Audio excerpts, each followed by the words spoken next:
പ്രഭാഷകൻ 22-ാം അധ്യായം. അലസതയും ഭോഷത്വവും. ചെളിയിൽ പൂണ്ട കല്ലുപോലെയാണ് അലസൻ.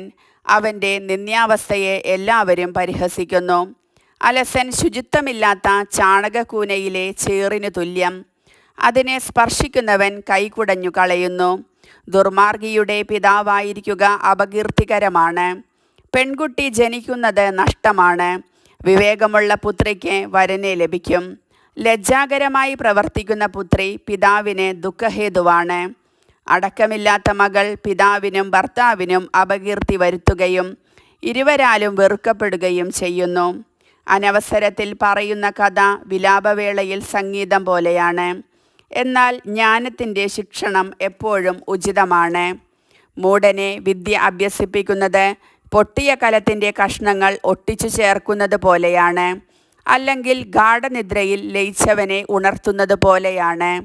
മൂഢനോട് കഥ പറയുന്നവൻ അർദ്ധനിദ്രാവസ്ഥയിൽ കഴിയുന്നവനോടാണ് പറയുന്നത്. പറഞ്ഞു കഴിയുമ്പോൾ എന്താണ് പറഞ്ഞതെന്ന് അവൻ ചോദിക്കും.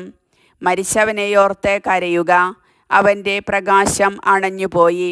ഭോഷനെയോർത്ത് കരയുക, അവൻ്റെ ബുദ്ധി കെട്ടുപോയി. മരിച്ചവനെയോർത്ത് ഏറെ കരയേണ്ട, അവന് വിശ്രമം ലഭിച്ചു. ഭോഷൻ്റെ ജീവിതം മരണത്തേക്കാൾ കഷ്ടമാണ്. മരിച്ചവന് വേണ്ടിയുള്ള വിലാപം 7 ദിവസം കൊണ്ട് അവസാനിക്കുന്നു. ഭോഷനു വേണ്ടിയോ ദൈവഭയമില്ലാത്തവനു വേണ്ടിയോ ഉള്ളത് അവൻ്റെ ജീവിതകാലം മുഴുവൻ നീണ്ടു നിൽക്കുന്നു.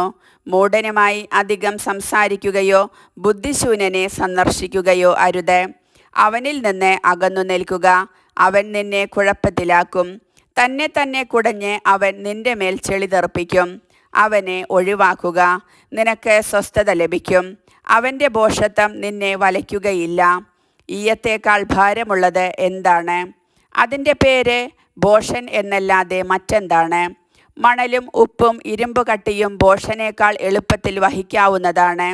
കെട്ടിടത്തിൻ്റെ ശക്തിയായി ഉറച്ചിരിക്കുന്ന ഉത്തരം ഭൂമികുലുക്കത്തിലും ഇളകുകയില്ല. ബുദ്ധിപൂർവമായ ആലോചന കൊണ്ട് ദൃഢമായ മനസ്സ് ഏതു വിപത്സന്ധിയിലും കുലുങ്ങുകയില്ല. ബുദ്ധിപൂർവമായ ചിന്തയിൽ ഉറപ്പിച്ച മനസ്സ് സ്തൂപനിരയിലെ വെൺകളി അലങ്കാരം പോലെയാണ്. മലമുകളിലെ വേലി കാറ്റിത്തിളകി പോകുന്നത് പോലെ മൂഢലക്ഷ്യമുള്ള അധീര മനസ്സ് അപകടത്തിൽ ചഞ്ചലമാകും. സുഹൃത്ത് ബന്ധം. കണ്ണിൽ കുത്തിയാൽ അശ്രുക്കൾ ഒഴുകും. ഹൃദയം നോവിച്ചാൽ വികാരം പ്രകടമാകും. പക്ഷികളെ എറിഞ്ഞാൽ അവ ഭയപ്പെട്ട് പറന്നുപോകും.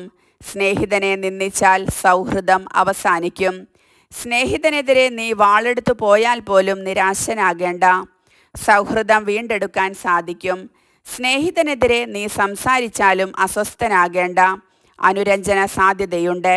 എന്നാൽ നിന്ന, ധിക്കാരം, രഹസ്യം വെളിപ്പെടുത്തൽ, ചതി എന്നിവ സ്നേഹിതരെ ഓടിച്ചു കളയുന്നു. അയൽക്കാരൻ്റെ ദാരിദ്ര്യത്തിൽ അവൻ്റെ വിശ്വാസം ആർജിച്ചാൽ അവൻ്റെ ഐശ്വര്യത്തിൽ നിനക്കും പങ്കുചേരാം. കഷ്ടകാലത്ത് അവനോട് ചേർന്നു നിന്നാൽ അവൻ്റെ അവകാശത്തിൽ നിനക്കും പങ്കാളിയാകാം. തീച്ചൂളയിൽ നിന്ന് നീരാവിയും പുകയും ജ്വാലയ്ക്ക് മുൻപേ ബഹിർഗമിക്കുന്നത് പോലെ നിന്ന രക്തച്ചൊരിച്ചിലിൻ്റെ മുന്നോടിയാണ്. സ്നേഹിതനെ രക്ഷിക്കുന്നതിൽ ഞാൻ ലജ്ജിക്കുകയില്ല. ഞാൻ അവനിൽ നിന്ന് മറഞ്ഞിരിക്കുകയുമില്ല. എന്നാൽ അവൻ നിമിത്തം എനിക്കെന്തെങ്കിലും ഉപദ്രവം സംഭവിച്ചാൽ അതേപ്പറ്റി കേൾക്കുന്നവരെല്ലാം അവനെ സൂക്ഷിച്ചുകൊള്ളും. എൻ്റെ വായ്ക്ക് കാവൽക്കാരനും എൻ്റെ ചുണ്ടുകളിൽ വിവേകത്തിൻ്റെ മുദ്രയും ഉണ്ടായിരുന്നെങ്കിൽ ഞാൻ വീഴുകയോ നാവ് മൂലം നശിക്കുകയോ ചെയ്യുകയില്ലായിരുന്നു. കർത്താവിൻ്റെ വചനം.